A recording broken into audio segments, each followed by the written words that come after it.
personally, I was looking for something to protect me while I was on my travels. Put it inside. We can prepare like the amulets. Okay. And the person put it in the pocket, in the bag, something with you. Cool. To protect you. He was in Africa and he saw them doing witchcraft, tying the knots. We call those amulets here. Amulets are Amulets. actually, yes, what they use the name of Amulets. God. Amulets. We see the beautiful nature and lions and whatnot. Did you ever get to walk around and see a lion walking around somewhere? Can a man become a woman? Assalamu alaikum wa rahmatullahi wa barakatuh. This is your brother Imam Musa Azam. I would like to encourage all of our Muslim community, consider giving generously for this noble cause that is desperately in need of our time. Mega Dawa Center is needed to address the Islamophobia effectively. And this is what brother Eddie through TheDeenShow has been doing, whose reach is now, just as with the Deen Show, over 5 million. Imagine if we give Eddie the Deen Center, how much more we will be able to reach and how many people are going to benefit from it. Once Allah subhanahu wa ta'ala accepts any effort from your side, then He gives you another project, and that is a sign of acceptance of the previous one. Brother Eddie have started his Deen Show. Allah subhanahu wa ta'ala grant acceptance to it. Now He gave him another opportunity to have the Deen Center to serve the humanity. It is our duty, my beloved, to do whatever we can to support and bring this into reality. Desperately needed funds, and with that, we'll be able to bring this into existence.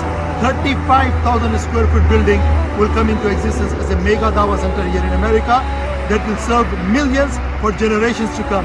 So my beloved, please do not miss out this opportunity to take part in this noble cause, a historical thing that's about to take place. Please donate generously as soon as possible. Wassalamu alaikum wa rahmatullahi wa barakatuh. Bismillah, alhamdulillah, assalamu alaikum, greetings of peace. Now my next guest, Dr. Cherno Omar Berry, is the Vice-Chancellor, President of the Islamic International Open University. He has served as Permanent Secretary, Minister of Higher Education, Research, Science and Technology, Minister of Health and Social Welfare, Minister of Youth and Sports, Minister of Defense, and at the Office of the President of Gambia, and the list goes on. Now, he was born in a Muslim family in sub-Saharan Africa, where there were and still are many un-Islamic ideologies and practices that he was exposed to. Now, how did he navigate through all of them and get to the position to where he is today as the Vice President of the IOU? Now, this is a very important episode because you might be confused trying to identify what is Islam from all of these un-Islamic practices and from all the weird things that you might have seen that some people associate with Islam that actually have nothing to do with Islam. So let's bring him on out. How are you, Dr. Omar Berry? I'm very fine. I'm okay. And thank you very much. I'm also sending my greetings to all those who are listening and watching. So you had quite an experience. Was this growing up in sub-Saharan Africa? Yes. Well, let me say that sub-Saharan Africa has really been a hub of Islamic evolution in many, many ways. And wait. Before we get to all that, because we think Africa and we think, we see beautiful nature and, lions and whatnot. Did you ever get to, walk around and see a lion walking around somewhere? Well, I might be much luckier than you. I've not seen a lion per se, in the nature itself, but I've seen it in a zoo. But let me say also that I've seen a lot of other animals in the nature, ones that you might not often find in very developed countries today. You'll all find most of them cave. But yeah, I mean, Africa has also gone a long way in that evolution. Now you don't find most of the wild animals very easily. But you can take, don't they have trips that like tour guides that you could jump in a Jeep and go to certain areas there and you can actually be close to them. We see a lot of video footage of that. Yes, in our part of Africa, it's difficult to find the kind of animals that you might probably want to see. But if you go to the eastern part of Africa, in Kenya, for more precisely in Tanzania and other places, they have got very huge nature reserves. So therefore, they've still got the wild animals in their own natural habitats. And you can find them in Congo, for example, you can find the chimpanzees. In Kenya, you can find still the zebras and the lions. But in our part of Africa now, the development and a lot of agricultural activities have really made the animals run away. So we hardly find them easily now. We ourselves, we also have to see them caged to be able to appreciate them. Yeah. So go ahead. What were you saying? Yes, I was saying that we live in the sub-Saharan. Okay, let's more precisely in West Africa. We've got a very interesting evolution of Islam, and most of us who are born, we are born inside that deen. We are born as Muslims, as we would call it, and therefore we grow up, practicing the Islam that we have on the ground. And with time, we've had the opportunity now with the exposure of knowledge through all media, the schools sprouting, Islamic schools and all. We are now conscious of a lot of other things that we might have probably neglected or might have not been taken into serious consideration in our practice of the deen. And therefore, it has brought some new emerging thoughts and new emerging practices, or let's say it has brought some kind of a revival of some of the things that might have been lost with time, which have probably been influenced by our cultural practices, because of the way we live. And Islam has not condemned most of it at the beginning, and therefore it has kind of influenced the way we practice until at some point we might have forgotten some of the basics. So today we are seeing some emergence of a lot of these things, and therefore we will see probably in the course of this discussion what are those and how it has influenced the new thoughts, particularly among the youths like us. So are you considered like a real African? Oh, yes. I'm considered a real African from many generations back. And I'm from a family that is very much attached to Islam also in almost 8 or 9 generations up. So, yes, I consider myself a real African. How prominent is Islam? What percentage of Africa is actually Muslim? Oh, okay. Maybe Africa would be too large for me to say because I've not checked the statistics. But let me look at West Africa. West Africa is very, very Islamized. We have Senegal, Mauritania, Mali, Gambia, Burkina Faso, Guinea-Conakry. So we have a large population of Muslims in these countries. If you go to certain other countries, Nigeria, for example, is divided into the north and the south. And you find that in the south, they are more Christianized because when the colonialists came and wanted really to convert their states, into Christians to be able to better rule them so they can read and write and understand what they are saying. So they succeeded in Nigeria by dividing the place into two because they already had the north that was very well Islamized as a result of the works of a certain Usman Danfodio, who converted most of the Hausa into Islam. And therefore, it was difficult to convert them to Christianity. But those in the south who were animists were easily converted. And therefore, you have this kind of two religions side by side. In fact, if you look at their political system, they always encourage a president who is a Muslim having a vice president who is a Christian, or a president who is a Christian having a vice president who is a Muslim, just to be able to make sure that both the north and the south do not go in conflict, even at that level. But then in most of other countries, like the Guinea-Conakry, in Senegal, Gambia, as I mentioned, you find that the percentage of Muslims are almost at 90%. So the number of Christians are very, very minimal, even though there is this tolerance and cohabitation that doesn't create any tension between the two religions. Mm-hmm. Tell me, you navigating through all of this, things that have nothing to do with Islam, you talk about in your early years. One thing that comes to my mind is a previous guest that I had on the program, Brother John, and he talked about, he was studying Islam and he read the Surah Al-Falaq, Nas, these towards the end of the Quran, the verbatim word of God Almighty. And then he was in Africa and he saw them doing witchcraft, tying the knots. Right. Yes. So is this really prevalent there, that they have this witchcraft and they have people dealing with the jinn and stuff like this? Okay, maybe to clarify that further, we call those amulets here.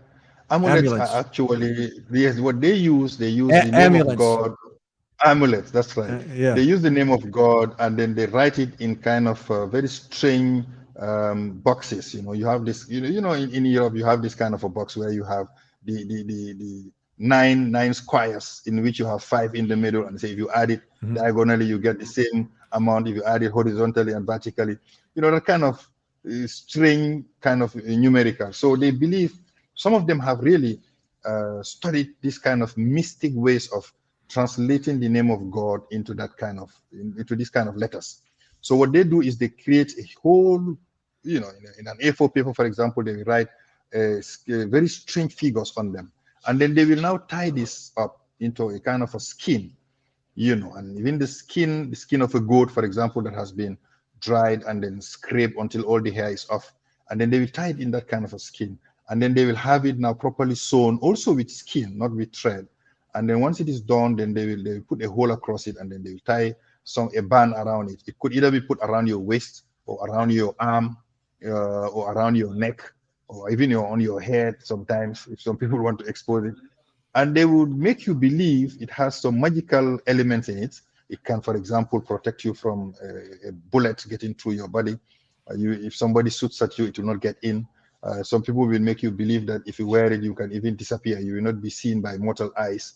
So yes, we have had this. And ironically, they use the Quran, they use the scripture to use that to be able to write these kinds of strange stuff. And a lot of people do believe it. And by the way, Islam considers that as shirk, because it is a way of believing something being more powerful in protecting you, more powerful in saving you, or whatever. And therefore, you equate it with God. And in some points, you even take that to be the sole possible source of your protection, forgetting that, your creator is actually the main source. And it has led a lot of people in serious conditions of getting out of the deen, because, shirk is one of the highest, sins in Islam. So once you are into that, and we're tying amulets around your waist and your arms and everywhere, even sometimes across your chest and everything.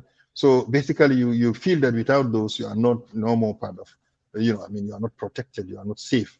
So you forget completely that there are other ways of protecting yourself that has been established by Islam through our Prophet Muhammad Sallallahu Alaihi Wasallam. But you will not study those, because you believe and trust that these amulets will save you. Now, others also have a way of giving you these kinds of things, and they ask you to soak it in water, to give it to your husband so that he will love you more, to give it to an enemy so that the person will go mad or crazy, or put it in their food or in their drinks. So we have been having this going on. And, the strange thing is that these beliefs sometimes turn out to come true. I mean, evil has a way of becoming real in our lives. The more you believe it, the more it can turn real. So some people really go mad when they're given these concoctions, or some people, go barren, or others are really affected. So as a result, people believe that it works, because that's the way Satan works. It makes them believe that it actually works. So yeah, it is something very prevalent in our part of the world, and it has been unfortunately so mixed up with our religion that some people still believe that it is all part of our religion. So how did you, coming up as a young man and then getting to where you are today, navigate through all of the different sects that were out there and some of these things that you had mentioned to come to the position where you're at, someone now who's living by the Quran and the Sunnah, but you had to go through a journey and being exposed to all this so other people can relate when they see certain weird things and they think like, oh my God, what does this have to do with Islam? Doesn't it? And people mix it together with Islam. So there's the confusion. How did you get through this and navigate through all of this? Yeah, thank you very much. I think the whole thing, unfortunately, is that we neglect a lot discovering our religion or finding out more about our religion. And that's what has been our problem. Most of us, because we've been comfortably born within an Islamic society, we tend to follow leaders, most of whom, unfortunately, also haven't got probably adequate knowledge of the deen itself, and their own practice is not the correct practice of the deen. And unfortunately, then we go astray. So yeah, we growing up young, we have also been wearing amulets. We have been we've gone through the whole practice that I've just described. And at the time, nobody would have made me believe that it's not true. In fact, I would fight with anyone who tells me that what I'm doing is not Islamic. It's not Islamic. You But yourself, as we grow up, you yourself were so convinced of it at one point that you would fight somebody who told you otherwise, huh? Oh yes, yes, yes. I mean, I have a lot of people who will associate to that, especially from this part of Africa. You know what they will make you believe is that you wear this amulet around your waist, and you have a way of protecting yourself against bad guys, and you believe it, and then you are given this, and you pay a huge amount of money to a marabout, as they will call them here, these guys who prepare these things, and they will ask you to wear them, and they will probably ask you to even sacrifice a lamb and things like that. And sometimes maybe even the blood or something would all be mixed up in a kind of a ritual to make sure that you are all protected and everything. So naturally, you believe it, and then you tie this around your waist. They tell you when you're going to the toilet, you don't take it in the toilet because it has the name of God and all these things. So they have the whole story around it. So you keep wearing it and you keep protecting yourself, believing it is protecting you, and naturally you will not do what the Sunnah requires you to do to protect yourself. And then so because you don't know, because you have not studied it. So what happened really is that most of us decided therefore to embrace education, and this is what the International Open University has always been about, is to make sure that people discover their own deen through the books. You have to read. Iqra is not only meant for our Prophet Muhammad Sallallahu Alaihi Wasallam. Actually, it is meant for mankind. The fact that you must read means that you must discover your deen throughout the course of your life. So the more you discover, the more you realize that there are many, many ways you can live a much simpler life without having to depend on all these gadgets around your body. Can you imagine if I were to go to the airport and I have about 3 of them tied around my waist in an airport security check, and I have 5 of them around my waist and some of them around my neck? I mean, they will probably take me straight to the psychiatric unit, believing that I might be going crazy. But people believe it, and we have seen this happening until today. And we've been trying our best also to educate other people, to inform them that through the knowledge that they will gain by reading the Quran, by reading the Sunnah, what the Sunnah requires for your protection, what the Sunnah requires for your association with other people, gradually people are trying to shun it away and throwing it away. And today I'm really free. You don't. I mean, when I go to when I practice my deen, I know what I can read. During salat, after salat, I know what I should do in zikr, protect myself when I'm going to bed, I'm getting to a place, talking to a crowd, etc. So, and these things are the practices of the Prophet Muhammad Sallallahu Alaihi Wasallam, but we do not know them. We do not practice them at all. Dr. Cherno, I want to get your reaction now to something that here in America is a topic that is becoming more talked about. And the person who made this documentary, it reminded me of showing you this, because this was actually in Africa. Maybe you can identify where in Africa, if you know this tribe. I don't think they're Muslim, but hear what they have to say and get your reaction to this. And is this a topic that is discussed over in your area as it is by us? Your thoughts on it? What if a man decides that his gender identity is woman? A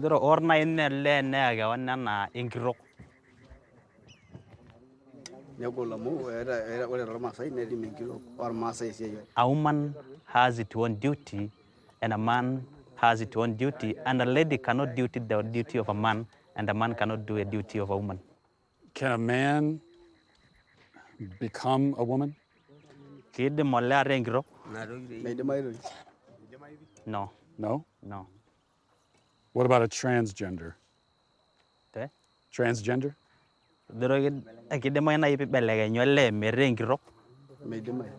No. No? It look like if you want to become a lady but you're a man, you have something wrong in your mind. Something wrong in your family, something wrong in you. What about if someone was non-binary? Come again? Non-binary? Do you know, like someone is you're not a woman, you're not a man. Yeah, someone is neither. There's something else. Is that?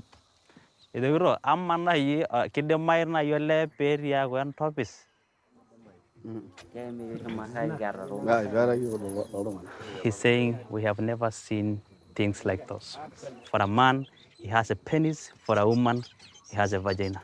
So we know this is a lady, this is a man. What if it's a woman with a penis? Both. Is that?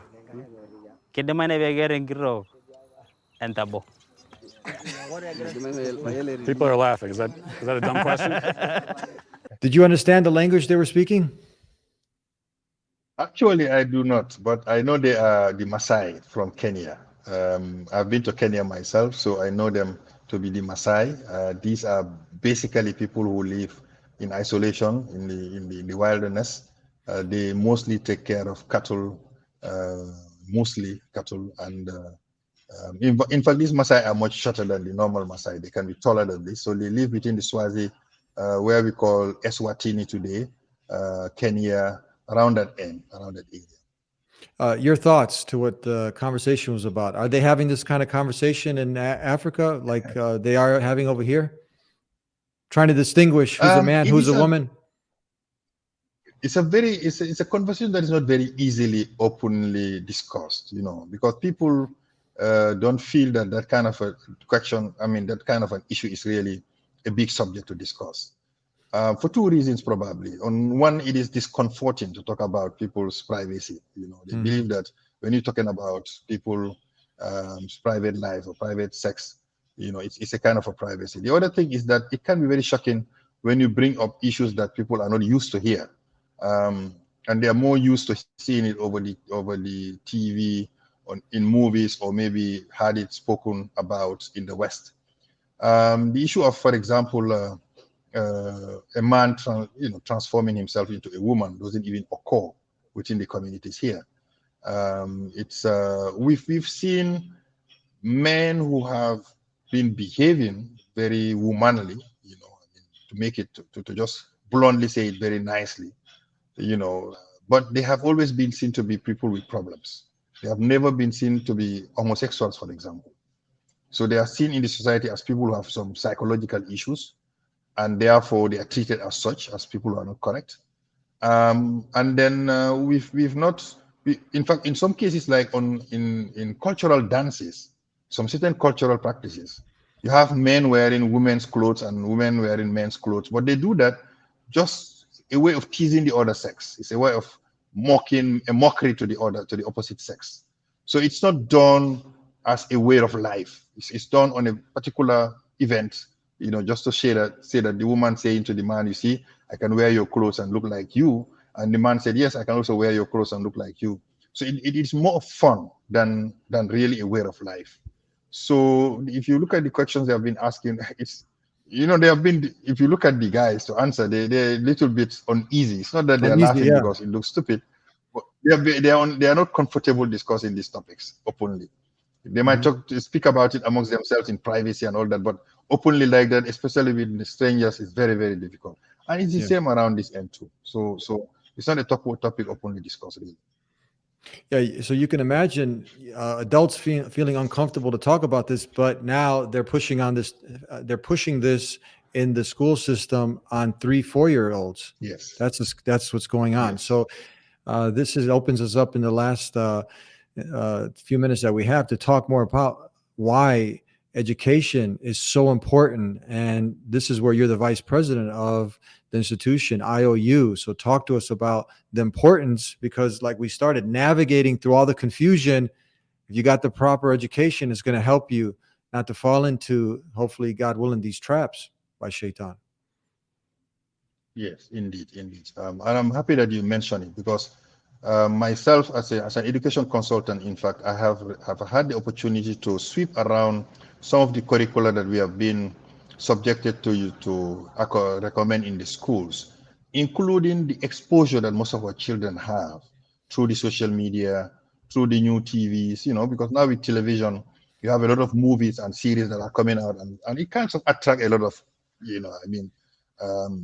attention in some families. And unfortunately, most of the families are not well educated to know how to protect their children from that exposure they have with the TV. They think it's normal for them to keep watching anything they watch. It's normal for them to read anything they read. It's normal to have a smartphone, and then go online and then go through the social media, with all the kind of platforms that we have now. What they do not know, unfortunately, is that the exposure is also changing the mindset. It's also exposing them to another culture that is alien to the kind of culture we're talking about. If somebody like me who has not had, let's say, that strong religious background, but we are within an Islamic religious family, and you are not practicing Islam as it's required from childhood, because It's just because you are a Muslim, you believe that you should pray 5 times a day, but you are not praying 5 times a day. When the occasion arises, you don't have any fear in you because you don't know much about your religion.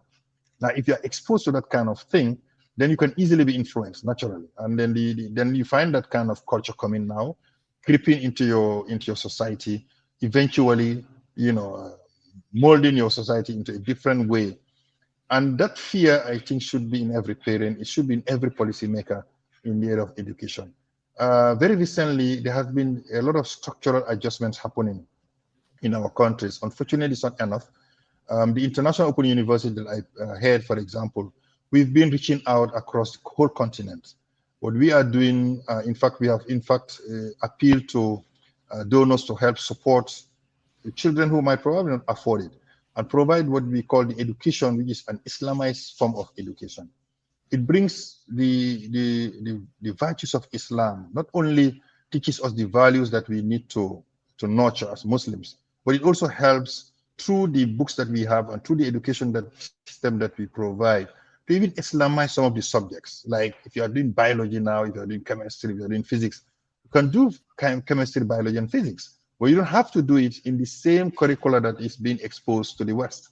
You can do it from an Islamic perspective and study it knowing that what you are studying has some relevance into your life, both in the dunya probably and the hereafter.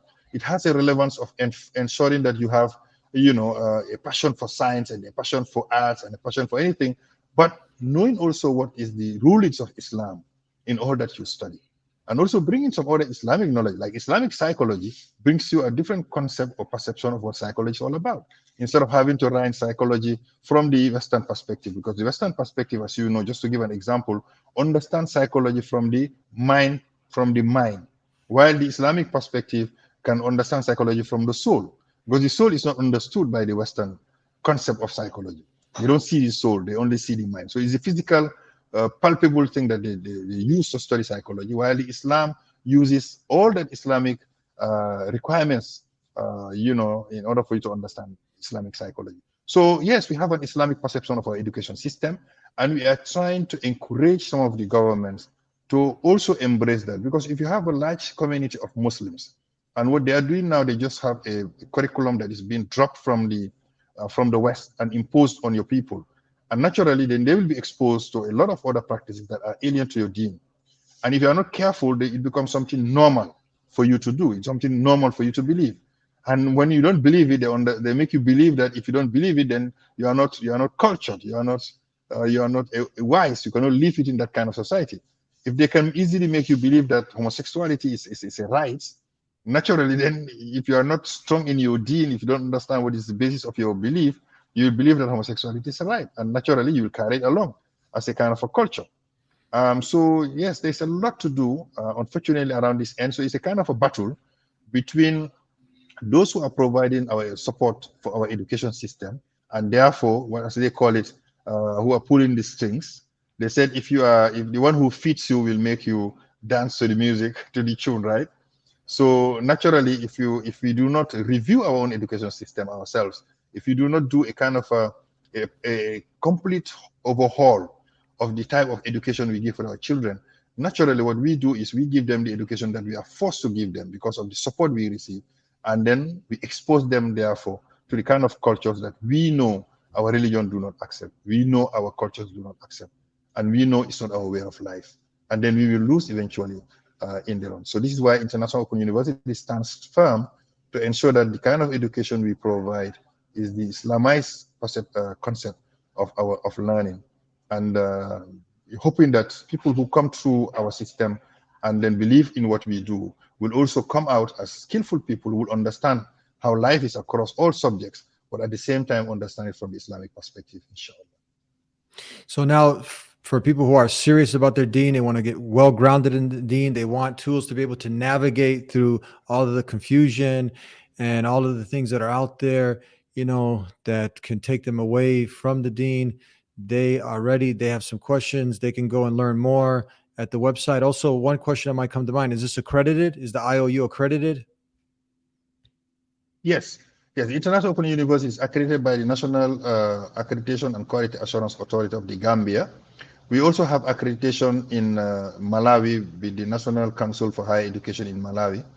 And we have also reached out to many countries where most of our students have graduated and have been having difficulties in getting their certificates recognized. We've entered into agreements through their governments and institutions that are now accepting our students, in Malaysia, Indonesia, and Pakistan and other places.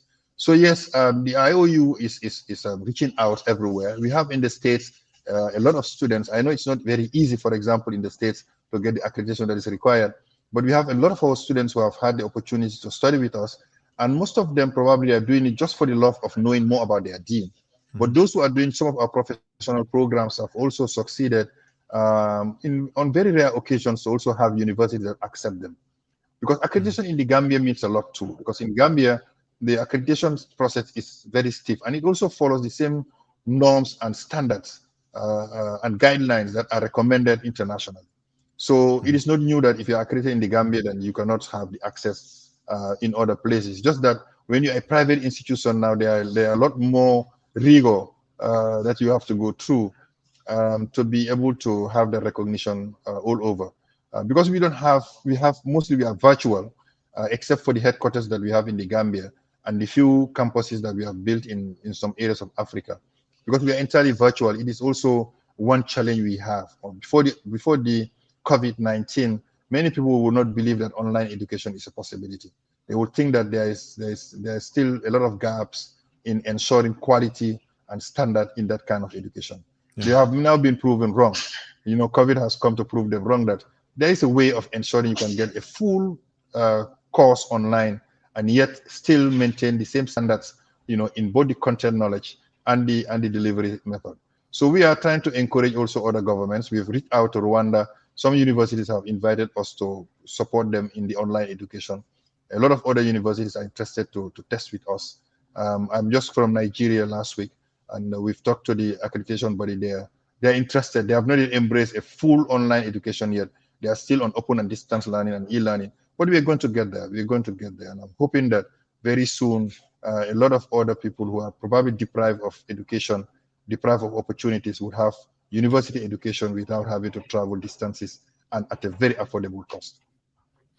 So I myself, if I remember correctly, you have two avenues there, and I benefited tremendously from both. So you have the one where you can go get the diplomas, that you go there and you complete certain modules and certain subjects, and you have the modules, the PDF, you have the videos, and then you graduate from those.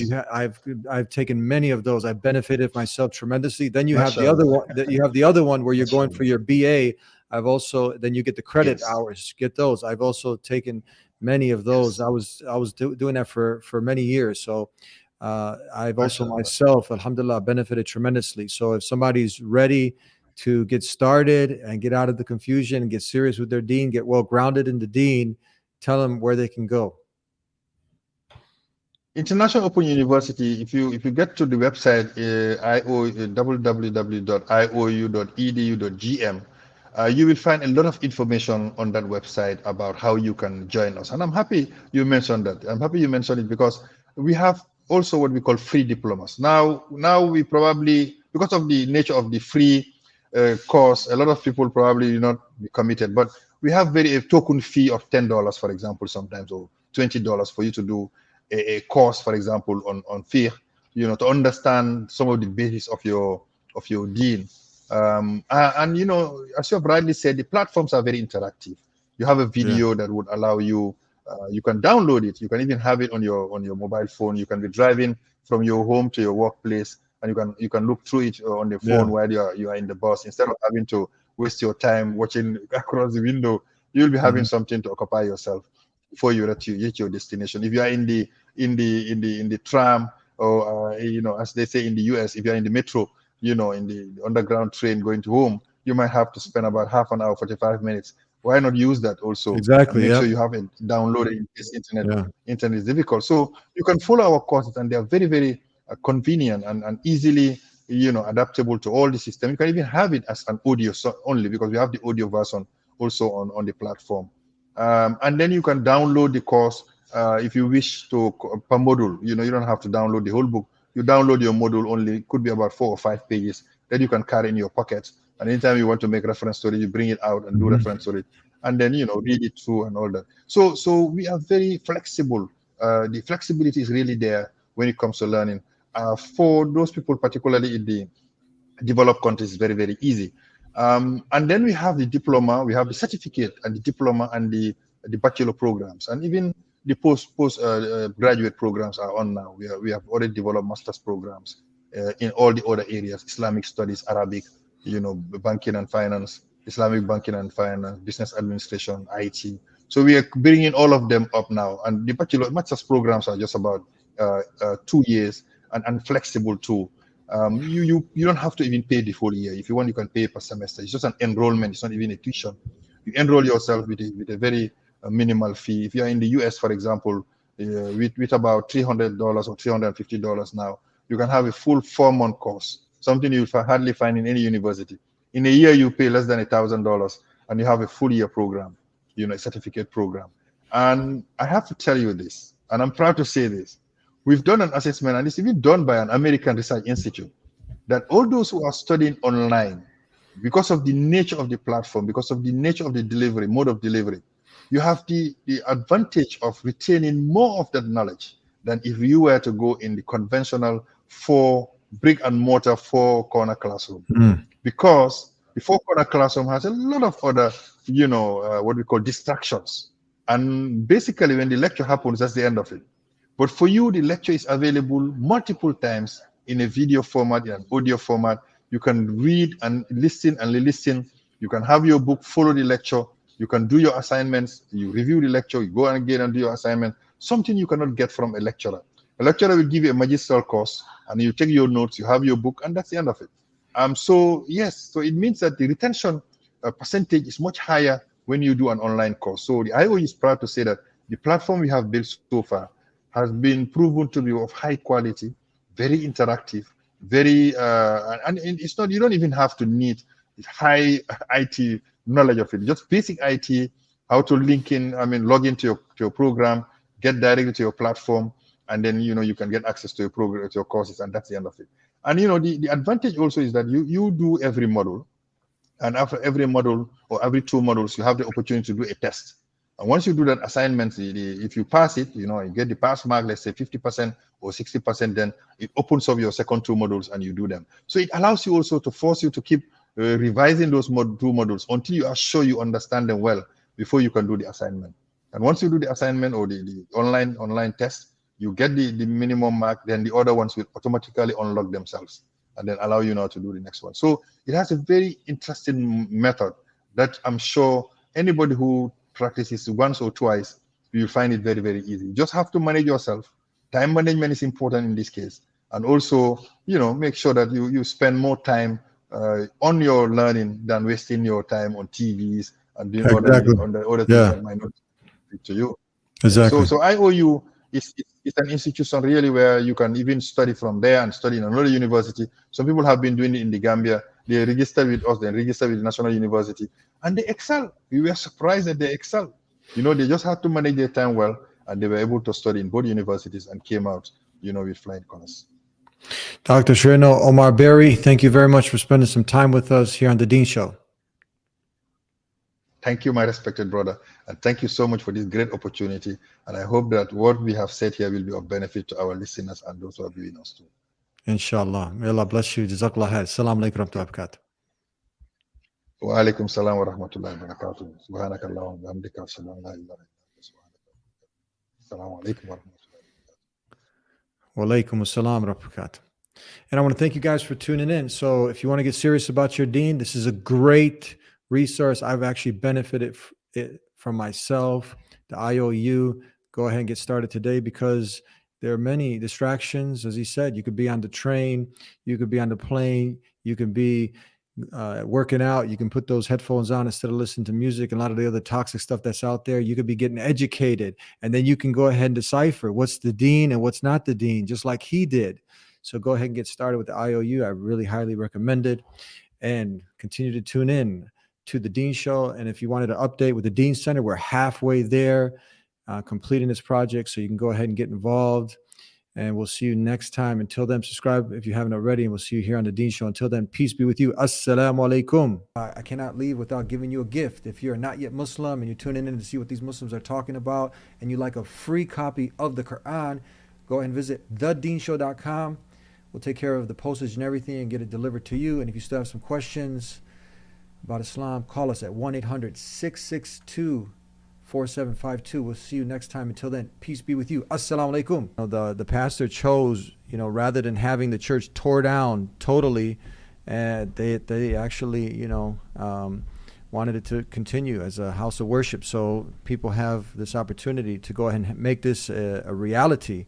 Brothers and sisters, we're halfway there. This is your brother Eddie from The Deen Show, and alhamdulillah, we are purchasing a 35,000 square foot property to build the Deen Center, a Dawah Center, a masjid, the first of its kind in America, and we are halfway there. We have $700,000 left that must be collected in order to close on the property. Get the tremendous rewards by donating right now. May God Almighty Allah reward all of you.